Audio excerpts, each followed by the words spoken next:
Questão número 11. Sejam 4 cidades designadas por A, B, C e D. Considere que as 3 rodovias que ligam a cidade A com a cidade B, 2 rodovias que ligam a cidade B com a cidade C e 4 rodovias que ligam a cidade C com a cidade D. Se desejarmos ir de A até D, passando pelas cidades B e C, de quantas formas poderemos realizar tal percurso? Vamos esboçar aqui um desenho das cidades A, B, C e D. O problema está falando que, para eu ir da cidade A para a cidade B, eu tenho 3 rodovias. Se eu quiser ir da cidade B para a cidade C, eu tenho 2 rodovias. E para ir da cidade C para a cidade D, existem 4 rodovias. Então, para ir de A até B, eu tenho 3 opções. Para ir de B até C, eu tenho mais 2 opções. E para ir de C até D, eu tenho 4 opções. Então, é 3 vezes 2 vezes 4. 3 vezes 2, 6, vezes 4, 24. É a alternativa C. Questão número 12. Considere uma colisão de 2 veículos no sistema de coordenadas cartesianas. As posições finais desses veículos após a colisão são dadas nos pontos A, 2, 2 e B, 4, 1. Para compreender como ocorreu a colisão, é importante determinar a trajetória retilínea que passa pelos pontos A e B. Essa trajetória é dada pela equação. Como o problema deu os 2 pontos, nós vamos usar aqui para resolver essa questão uma fórmula que o pessoal chama lá no ensino médio de ioiô michôchô. Então, colocando nesta fórmula, nós temos, tanto faz eu pegar do B menos o A ou do A menos o B, vai dar a mesma coisa, contanto que eu pegue 1 menos 2 e depois 4 menos 2. Ou eu pegue 2 menos 1 e depois 2 menos 4. Então, tanto faz. Eu vou pegar o B, vou fazer aqui o B menos o A. Então, vai ficar y do B, 1, menos o y do A, menos 2, é igual a m, que multiplica o x do B, que é 4, menos o x do A, que é 2. Então, fica 1 menos 2 menos 1 é igual a m, que multiplica 4 menos 2, que é 2. Agora eu vou pegar esse 2 que está multiplicando o m aqui no segundo membro e passar lá para o primeiro membro. Ele está multiplicando, ele passa dividindo. Fica m igual a menos meio. Uma vez feito isso, eu venho aqui e vou substituir no lugar de m, vou colocar menos meio. E no lugar do y0, eu posso escolher ou o ponto A ou o ponto B. Eu vou escolher o ponto A, que é igual x igual a 2 e y igual a 2. Então, vai ficar y menos 2 é igual a menos meio, que multiplica x menos 2. Então, agora, passando esse 2 para o primeiro membro, ele vai multiplicar tudo aqui. Então, vai ficar 2y menos 4 é igual a menos x mais 2. Então, ficamos com 2y menos 4, passa esse menos x para o primeiro membro, ele vai positivo, e passa esse 2 aqui para o primeiro membro também, ele vai com o sinal de menos. Tudo isso é igual a zero. Então, ficamos com 2y mais x, menos 4 com menos 2, menos 6, igual a zero. Podemos ver que é a alternativa E. Diz a questão número 13. Uma torre de observação é construída de uma região plana. Um bombeiro precisa determinar a altura H da torre. Ele observa a torre sobre um ângulo de 60 graus a partir de um ponto P, situado a D metros desta. Partindo de P, ao se afastar da torre por mais 10 metros, passa a vê-la sobre um ângulo de 45 graus. Qual a altura da torre em metros? Esse tipo de questão, a gente já pensa logo como ele deu o ângulo aqui em que o bombeiro está avistando o topo da torre, a gente já pensa logo em seno, cosseno, tangente. E nesse caso aqui eu prefiro usar a tangente. O problema não deu, mas a tangente de 45 graus é igual a 1. E a tangente de 60 graus é igual a raiz de 3. Isso são os ângulos notáveis, né? E quando a gente vê trigonometria, a gente conhece esses ângulos, que é o 45, o 60 e o 30. E, consequentemente, a gente acaba decorando esses valores do seno, cosseno e tangente. Normalmente, os problemas dão essas informações aqui, porque nem sempre você vai lembrar disso. Se você não estuda matemática o tempo inteiro, você não vai lembrar disso. Mas normalmente os problemas dão. Nesse caso particular, ele não deu. E lembrando de trigonometria que tangente é igual o seno sobre o cosseno. Ou seja, é o cateto oposto sobre o cateto adjacente. Esse aqui, a gente pensando nessa figura como um triângulo, nós temos que H aqui, que ele chamou a altura da torre, é o cateto oposto. E que essa base aqui do triângulo é o cateto adjacente. Vamos usar esta primeira informação aqui, que ele fala que o bombeiro estava nesse ponto aqui e viu o topo da torre sob um ângulo de 45 graus. Então, nós sabemos que a tangente é igual ao cateto oposto sobre o cateto adjacente. Sabemos que a tangente de 45 é 1. É igual o cateto oposto, que é H, sobre o cateto adjacente, que é 10 mais D. 10 mais D. Então, se eu passar esse 10 mais D multiplicando, ele vai multiplicar 1. Então, H é igual a 10 mais D. E se eu quiser saber quanto que vale D, eu vou falar que D é igual a H menos 10. Vamos guardar essa informação, que daqui a pouco a gente vai precisar dela. Vamos ver agora a hora que o bombeiro estava aqui. Só que o ângulo agora é 60 graus e a tangente de 60 graus é raiz de 3. Então, raiz de 3 é igual ao cateto oposto, que é H, sobre D. Então, D é igual, eu passo D aqui e depois passo esse raiz de 3 dividindo.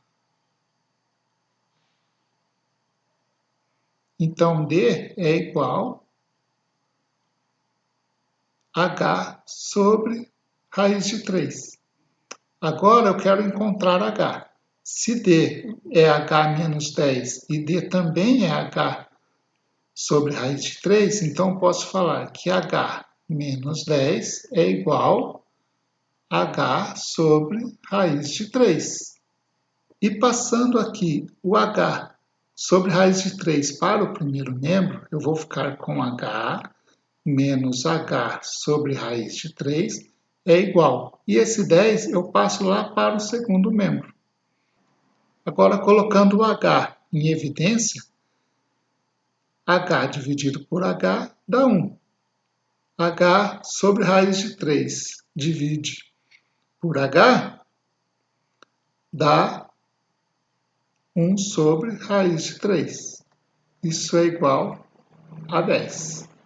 Vou baixar um pouquinho aqui para a gente fazer as contas mais embaixo. Então, eu tenho h que multiplica. Vou deixar sobre o mesmo denominador aqui, raiz de 3. Raiz de 3 divide por 1, raiz de 3 vezes 1, raiz de 3, menos 1. Isso é igual a 10. Agora, passando esse raiz de 3 lá para o segundo membro, eu vou ficar com h, que multiplica raiz de 3 menos 1, é igual a 10 vezes raiz de 3. Agora, eu quero saber quanto que vale h. Então, vou deixar h sozinho no primeiro membro. 10 raiz de 3 eu vou só copiar. E esse raiz de 3 menos 1 aqui, que ele está multiplicando h, eu passo lá para o segundo membro, dividindo. Então, h é igual a 10 raiz de 3 sobre raiz de 3 menos 1, que é a alternativa A. Questão número 14. O valor dessa expressão é dado por... Aqui ele dá uma expressão e pede para você falar qual das opções aqui que representa toda essa expressão. Não há nada a fazer aqui a não ser fazer essas simplificações aqui, né? Menos 1/3 que multiplica 1/7 menos 2/5 sobre esse 0,125, eu já vou colocar em forma de fração, 125 sobre 1000. É a mesma coisa, 125 milésimos, é o que está escrito aqui. Então, isso é igual. Essa fração do denominador, eu já vou simplificá-la aqui. 125 dá para eu dividir por 125 e dá 1. E 1000 eu divido por 125 e dá 8. Agora, menos 1/3 que multiplica. Aqui eu vou deixar sobre o mesmo denominador, esses 5 e o 7. Como eles são primos, o MMC entre eles é 35. É só multiplicar, né? 7 vezes 5, 35. 35 dividido por 7 dá 5 vezes 1, 5. Menos 35 dividido por 5 dá 7 vezes 2, 14. Então, isso é igual. Vou fazer aqui embaixo. 1/8. Só copiei o denominador. E o numerador, eu vou copiar 1/3 que multiplica. 5 menos 14 dá menos 9 sobre 35. Isso é igual. Agora eu vou fazer a conta aqui. Menos com menos, mais 1 vezes 9, 9. Sobre 3 vezes 35. Dividido por 1/8.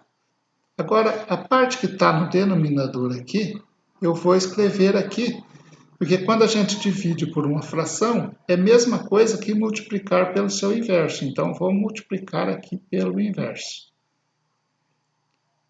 Só para simplificar os cálculos aqui. Esse 9, eu vou simplificar por 3. Então, esse 9 vai ficar 3 o que multiplica o 8. Como eu dividi em cima por 3, eu vou ter que dividir o denominador também por 3. Então, embaixo só ficou 35. Por 3 dividido por 3 dá 1. Então, é igual a 3 vezes 8, 24, sobre 35. E chegamos nesse resultado, que é a alternativa A. Questão 15. Considere as afirmativas. Primeiro, a função logaritmo na base 2, f de x, igual a log de x na base 2 para x maior que zero, é sempre positiva. Afirmação 2. A função logaritmo natural, f de x igual a ln de x para x maior que zero, é sempre crescente. Afirmação 3. A função cosseno, f de x igual a cosseno de x para x maior que zero, é sempre positiva. Afirmação 4. A função tangente f de x igual a tangente de x para x maior que zero e x menor que π sobre 2 é sempre crescente. Nesse tipo de questão aqui, não tem outra coisa a fazer a não ser analisar cada afirmação que ele faz. Então, vamos analisar primeiro essa afirmação 1 aqui. Ele está falando que a função logaritmo na base 2, f de x igual a log de x, para x maior que zero, é sempre positiva. Eu falo que não.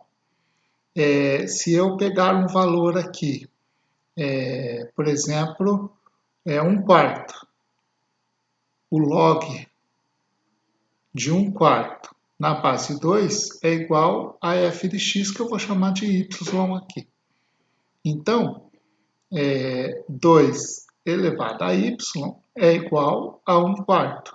Eu posso escrever assim ainda. 2 elevado a y é igual a 1 sobre 2 elevado a 2. Que 4 é a mesma coisa que 2 elevado a 2. E a mesma coisa, eu posso passar esse 2 aqui para o numerador, só que aí eu inverto o sinal aqui do expoente, fica menos 2. Então, 2 elevado a y é igual a 2 elevado a menos 2. Então, eu tenho a mesma base e eu tenho os expoentes iguais. Y é igual a menos 2. Então, e quem é y? Y é f de x. Então, encontrei aqui um valor negativo para a função. Então, essa afirmação aqui é falsa. Esse tipo de questão, você às vezes não precisa analisar todas as afirmações para responder a questão. Aqui, por exemplo, na alternativa A está falando aqui, somente as afirmativas 1 e 2 são corretas.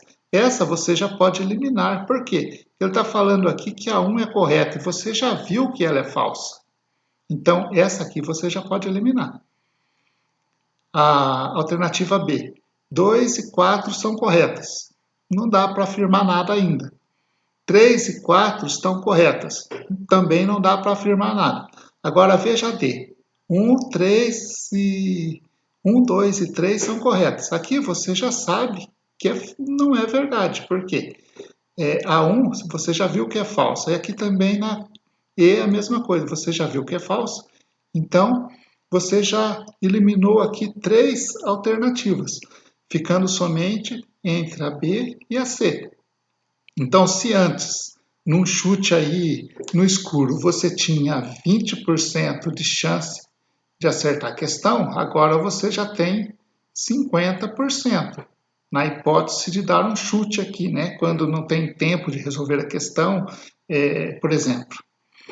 Mas nesse caso nós não estamos fazendo prova, então nós temos tempo aqui para analisar a questão. Então vamos fazer isso. Vamos analisar essa afirmação número 2 aqui. A função logarítmica natural f de x igual a ln de x para x maior que zero é sempre crescente. Para avaliar essa afirmação número 2, eu vou fazer um gráfico aqui para facilitar o entendimento. Sabemos que a função ln de x é o log de x na base e.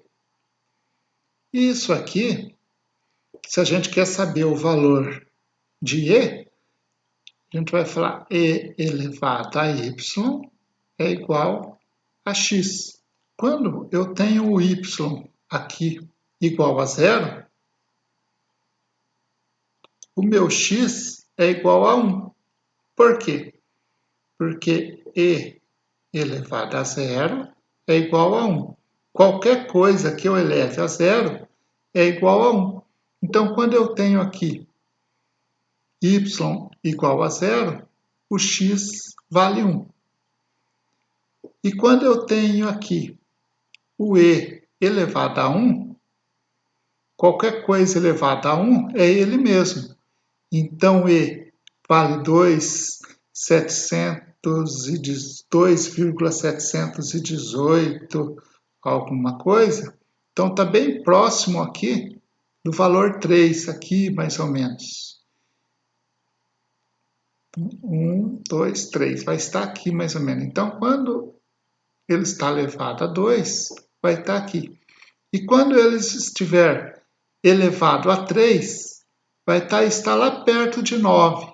Ou seja, ele é uma função mais ou menos assim.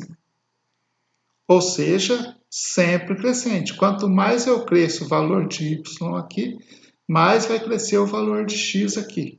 Então, quanto mais x cresce, y vai para o infinito.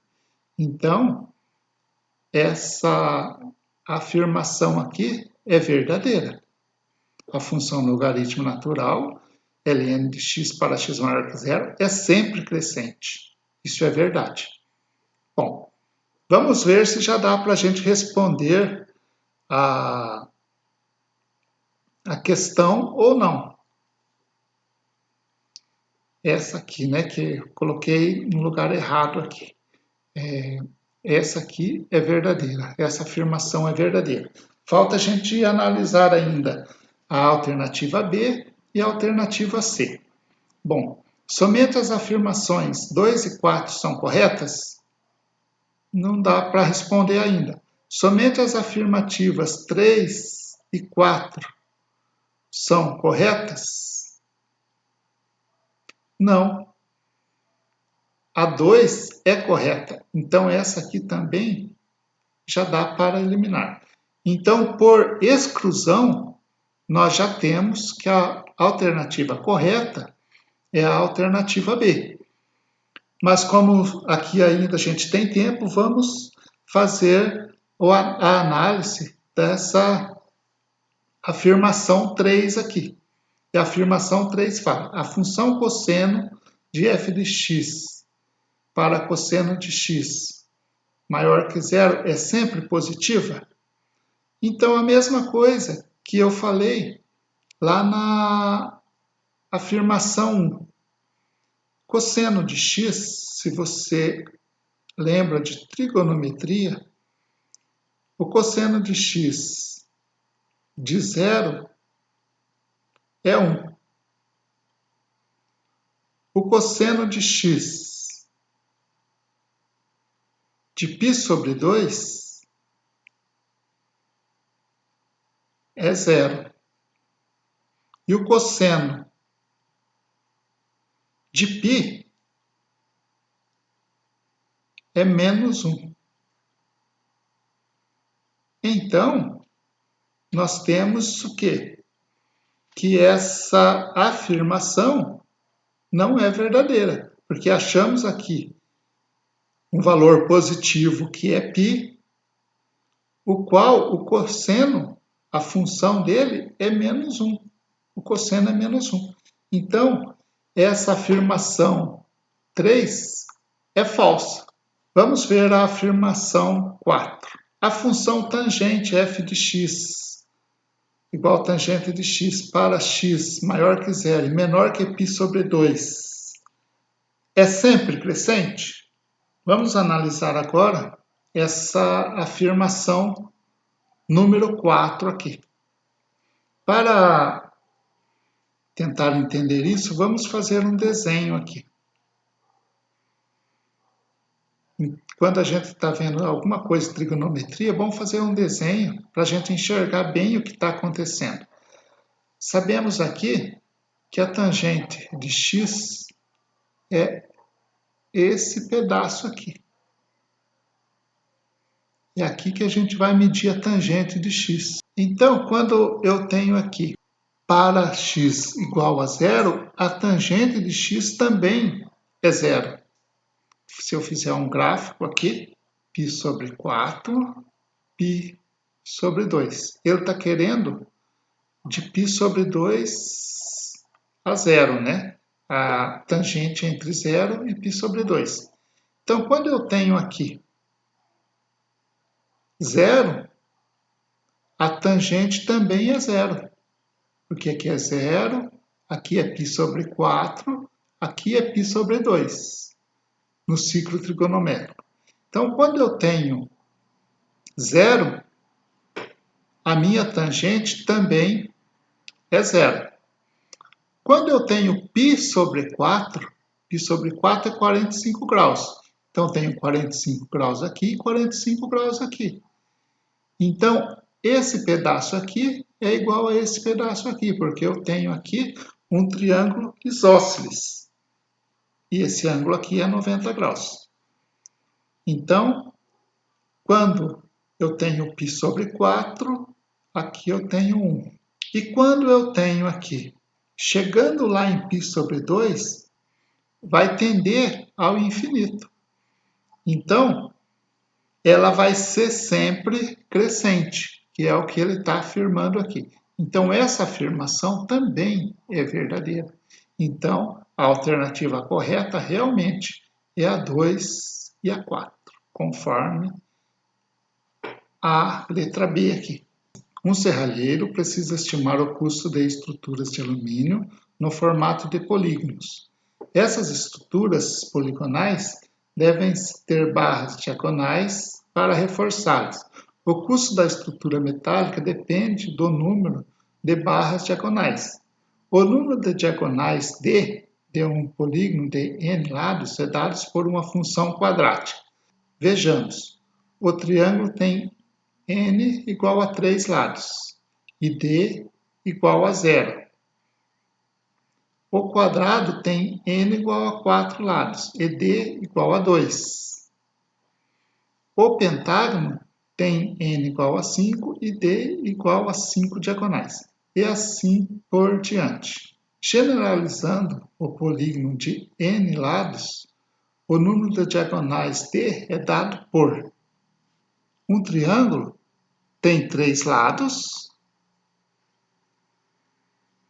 e 0 diagonal.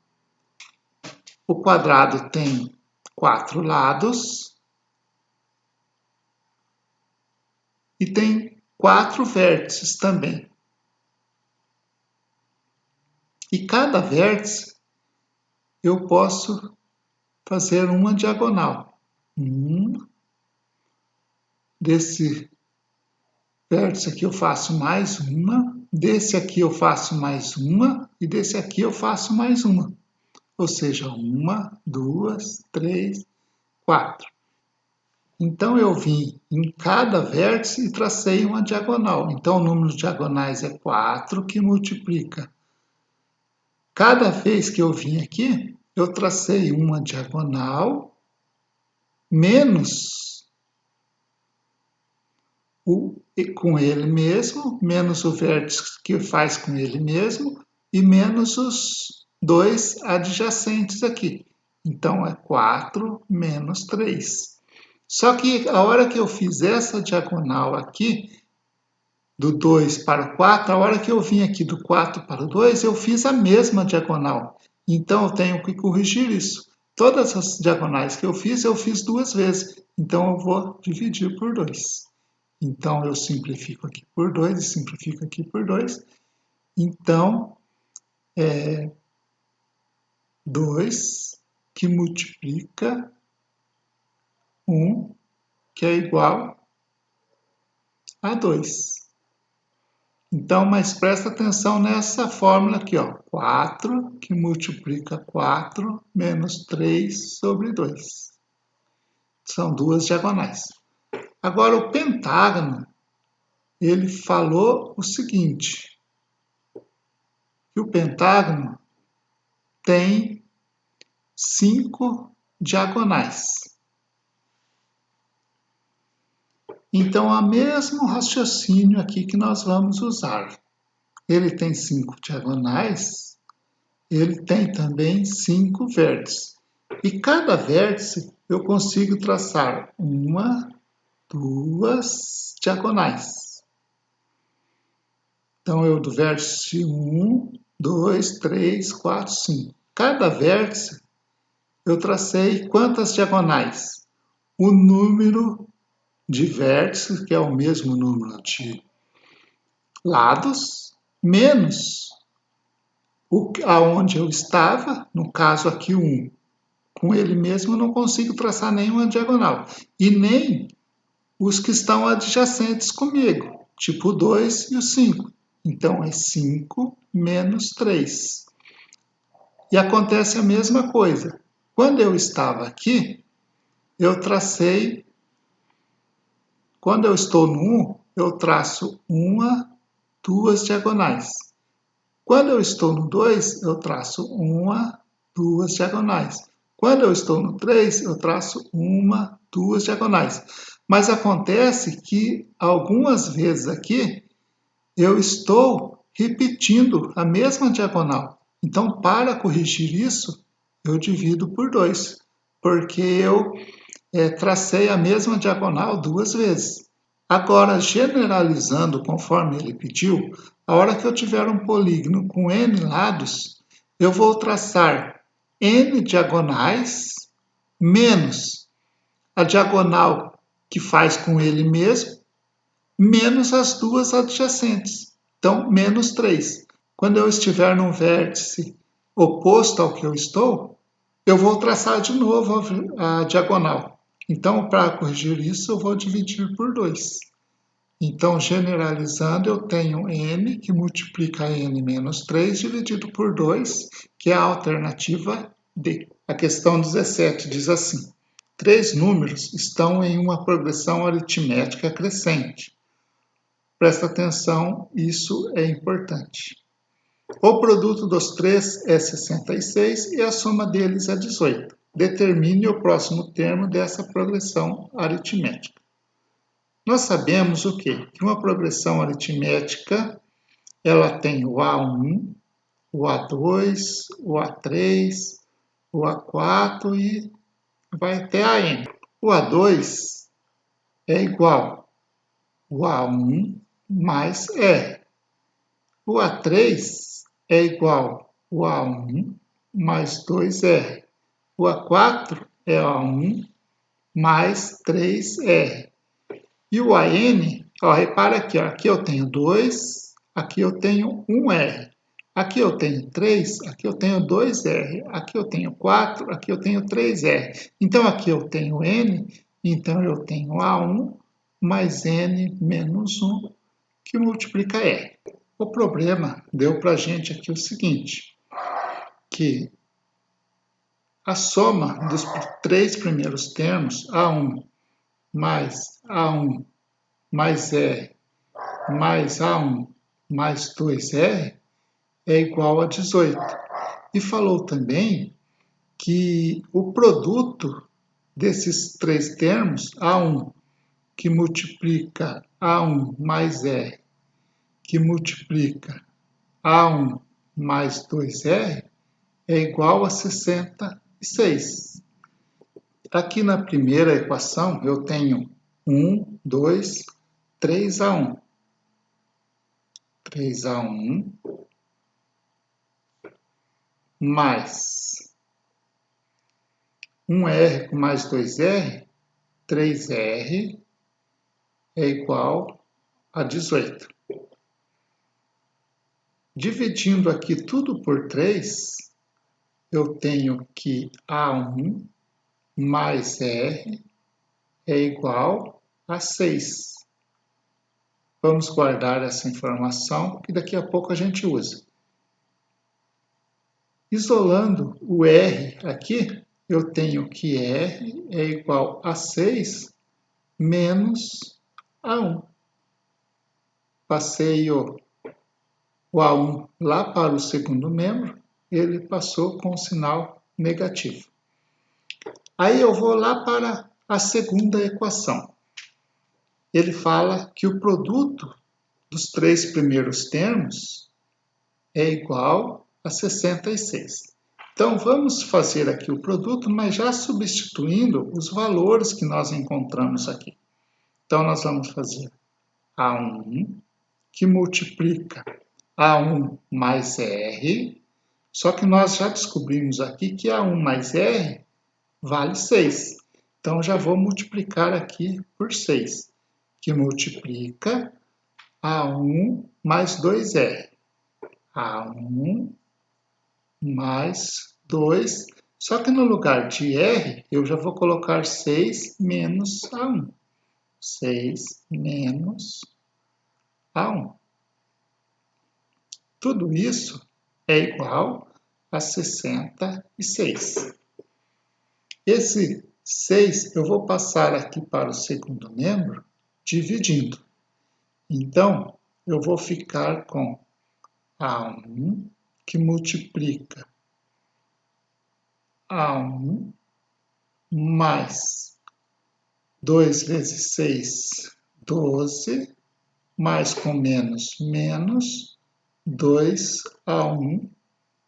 Isso é igual a 66. Esse 6 aqui eu passo dividindo, porque ele está multiplicando ali. Então, eu fiquei com A1, que multiplica 12, A1 menos 2A1 dá menos A1. Isso é igual a 66 dividido por 6 dá 11. Então, eu fiquei com essa expressão aqui. O que eu vou fazer? Eu vou aplicar a distributiva aqui. Então, vou ficar com 12A1 menos A1 ao quadrado é igual a 11. Então, eu vou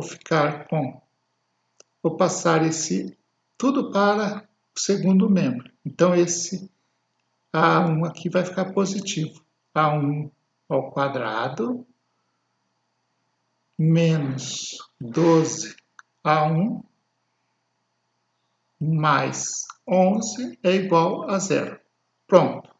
Chegamos aqui em uma equação do segundo grau.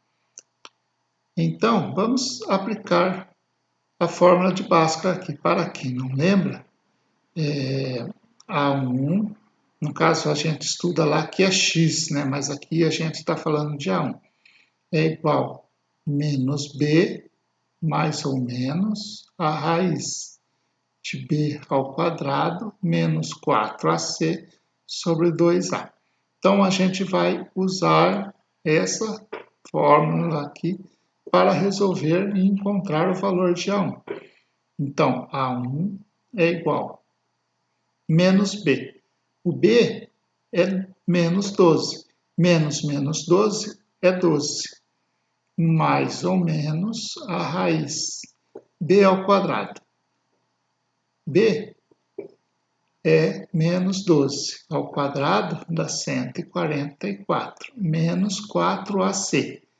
Menos com mais, menos com mais, menos.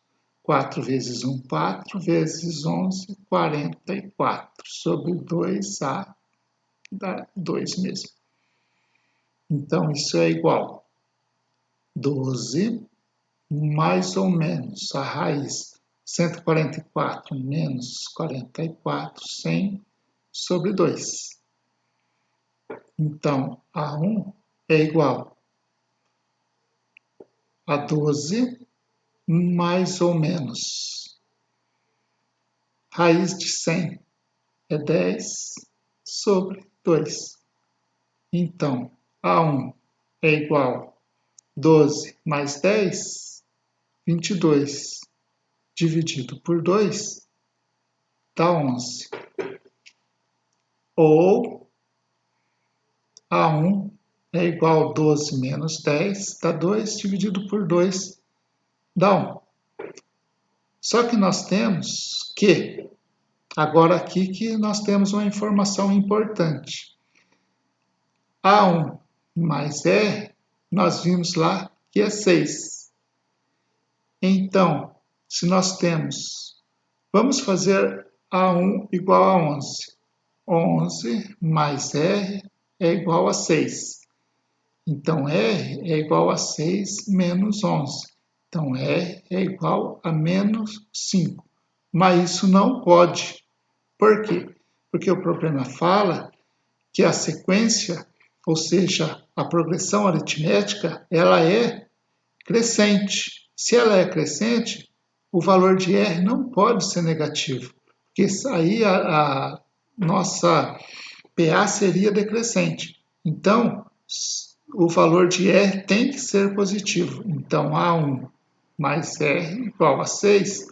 Então, A1 só pode ser 1 mais R igual a 6. Então, R é igual, passa esse 1 do outro lado, vai ficar igual a 5. Como nós tínhamos lá, como nós vimos que o quarto termo dessa PA é igual a A1 mais 3R, nós temos que A1 é 1, mais 3 que multiplica R, R é 5, então o quarto termo é 1 mais 15, que é igual a 16. E nós vamos ver que é a alternativa E. A questão número 18 diz assim: considere o sistema linear a seguir. 2ax mais 2y igual a 2. 3x mais 3y igual a b.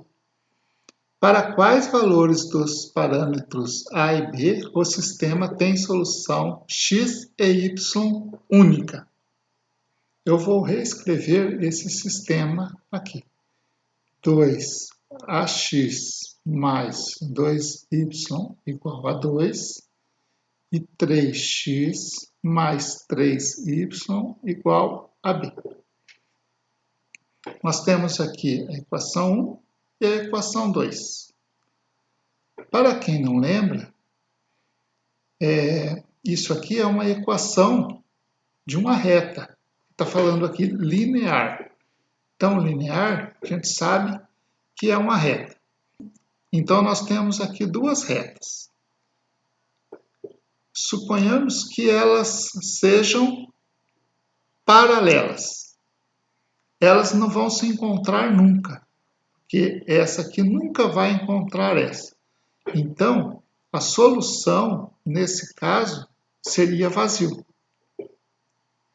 Agora, vamos supor o seguinte, que nós tenhamos uma reta e que a gente tivesse uma outra reta coincidente aqui. Então, teríamos infinitas soluções aqui para esse modelo. Então, a solução nesse caso seria infinitos valores para x e y, ou seja, seria os reais. Mas o problema não quer isso. O problema, ele está querendo que a gente tenha uma única solução, ou seja, uma única interseção para essas duas retas. Se a gente fazer um sistema de eixos x e y aqui, esse valor de b, que no caso aqui é 2 e aqui é o b, são os valores os quais o gráfico ele vai intersectar o eixo y aqui. ele não tem nada a ver com a solução, se ela é paralela, se ela é coincidente, se ela é concorrente. Então, esses valores de B aqui não vão interferir. Então, o B é qualquer. Qualquer que seja B, aqui não vai interferir na solução. Nós só temos que tomar o cuidado para que essas retas não sejam nem paralelas e nem coincidentes.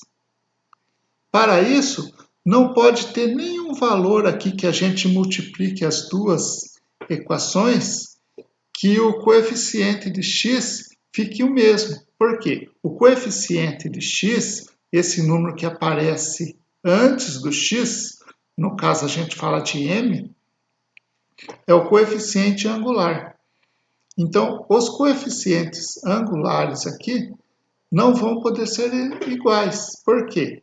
Se eles forem iguais, quer dizer que as retas serão paralelas e não terão soluções. E se os coeficientes angulares forem iguais, isso quer dizer que as retas serão paralelas e aí o sistema não tem solução. Ou pode acontecer o seguinte também, de além delas serem paralelas, aí o B for igual a 2, e aí o que acontece? Vai acontecer que elas seriam coincidentes e teriam infinitas soluções. Então, o único cuidado aqui é que esse A seja diferente de 1 para não acontecer nenhum desses casos. Porque se o A for 1, aí pode acontecer tudo isso que eu falei. Agora, se o A for diferente de 1, aí exclui todas essas possibilidades. Então, a solução aqui é A diferente de 1 e B qualquer, porque o B não interfere em nada para essa análise aqui. Então, é a alternativa D. A questão 19 fala assim: considere uma placa de trânsito na forma de um hexágono regular com lados L centímetros. Sabe-se que um hexágono regular de L lados é formado por 6 triângulos equiláteros de lado L. Como a leitura desta sinalização depende da área de A da placa, temos que A, em função do comprimento de L, é dada por. Vamos fazer uma figura para a gente tentar visualizar bem isso que ele está falando aqui. Bom, então temos aqui um hexágono de 6 lados, né? Um hexágono, ele tem 6 lados e ele forma 6 triângulos. 1, 2, 3, 4, 5, 6. E aqui esses lados aqui dos triângulos também são iguais. Ele forma triângulos equiláteros. Ele conta uma historinha aqui no seu enunciado. Na verdade, o que ele está querendo saber é a área dessa figura. Então, se a gente quer saber a área dessa figura, e sabemos que são 6 triângulos idênticos, é só calcular a área de um deles, que multiplicar por 6, que a gente vai encontrar a área da figura.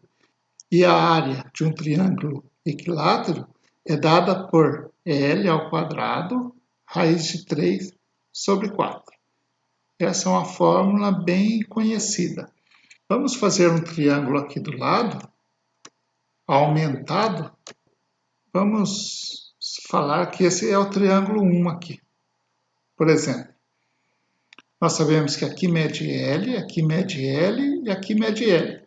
Então, a altura vai dividir bem ao meio aqui, porque ele é equilátero. Então, aqui é L dividido por 2 e esse outro lado aqui também é L dividido por 2. Então, para achar a área, a gente sabe que a área de um triângulo é base vezes altura dividido por 2. Então, a gente não tem a altura aqui, mas a gente pode aplicar Pitágoras em um desses triângulos aqui. Então, nós temos aqui a hipotenusa é L. Então, L ao quadrado é igual h ao quadrado, que é esse cateto, mais L sobre 2 ao quadrado, que é esse outro cateto aqui. Então, nós temos L ao quadrado. Esse L sobre 2 ao quadrado, eu vou passar para o primeiro membro. L ao quadrado, 2 ao quadrado é 4. É igual a h ao quadrado. Agora, o que eu vou fazer? Vou deixar sobre o mesmo denominador aqui. 4 vezes 1, 4, menos 1, 3. 3L ao quadrado é igual a h ao quadrado. Agora, eu vou extrair a raiz dos dois lados. Vou ficar que h é igual a L raiz de 3 sobre 2. Como eu estou querendo a área desse triângulo, eu vou fazer base vezes a altura dividido por 2. A base é L. A altura é L raiz de 3 sobre 2. Então, é L vezes L raiz de 3 sobre 2 dividido por 2. Dividir por 2 é o mesmo que multiplicar por meio. Então, eu vou ficar que a área do triângulo é igual a L ao quadrado, raiz de 3 sobre 4. 2 vezes 2, 4. E esta é a área de um triângulo, que a gente já tinha falado aqui, né? Só fizemos aqui para, caso a gente não lembre, também não é difícil da gente encontrar. Então, agora vamos responder a pergunta aqui. Cada triângulo vale L ao quadrado raiz de 3 sobre 2. Só que a figura é composta por 6 triângulos. Então, a área dessa figura é 6, que multiplica L ao quadrado raiz de 3 sobre 4. Que a gente pode aqui ainda fazer uma simplificação. Esse 6 dá para dividir por 2 e dá 3. Esse 4 dá para dividir por 2 e dá 2. Ficamos raiz de 3 multiplica L ao quadrado. Vai ficar igual à alternativa lá, que é a alternativa A. A questão 20 diz assim: qual deve ser o capital inicial que um cidadão deve aplicar em um fundo de renda fixa que utiliza o sistema de juros compostos e que rende 20% ao ano, de modo que ele tenha R$ 1.440 ao final de 2 anos? Sabemos que a fórmula para calcular juros compostos é dada por C igual a C0, que multiplica 1 mais I elevado a T, onde C é o capital final, C0 é o capital inicial, I é a taxa de juros e T é o tempo. Tem que tomar cuidado que se ele está falando de ano, você tem que pôr ano, se ele está falando de meses, tem que pôr meses, se estiver falando de dias, tem que pôr dias, conforme o enunciado. Nesse caso, ele está falando que é anos. Então, ele falou que ele quer 1.440. Isso tem que ser igual ao capital inicial, que multiplica 1 mais I, só que ele falou que o I é 20%, então já vou somar aqui, elevado a T, que ele falou que são 2 anos, já vou colocar 2 aqui. Então, 1.440 é igual a C0, que multiplica 1 vezes 2 vezes 1 vezes 2, é 2 vezes 2 dá 4, 2 vezes 1 dá 2, 1 vezes 2 dá 2, 1 vezes 1 dá 1. 4, 4, 1. 1, 2, 1, 2. 1,44. Então, o capital inicial é igual a 1.440 1.440 dividido por 1,44, que dá R$1.000. Se você não tem essa facilidade para estar fazendo esse tipo de conta rapidamente, você pode montar a continha. 1.440 dividido, agora aqui ó, é 1,44, você pode multiplicar por 100 aqui, e a vírgula vai andar duas casas e vai ficar 144. Como multiplicou por 100 aqui, o denominador tem que multiplicar o numerador também por 100. Então agora ficou sem vírgula nenhuma, e dá para fazer a continha normal. 144 dividido por 144 dá 1. 1 vezes 144 para 144, 0. Aí vai só abaixando os zeros aqui. 1, 0, 2, 0, 3, 0. 1, 0, 2, 0, 3, 0. R$1.000. Alternativa C.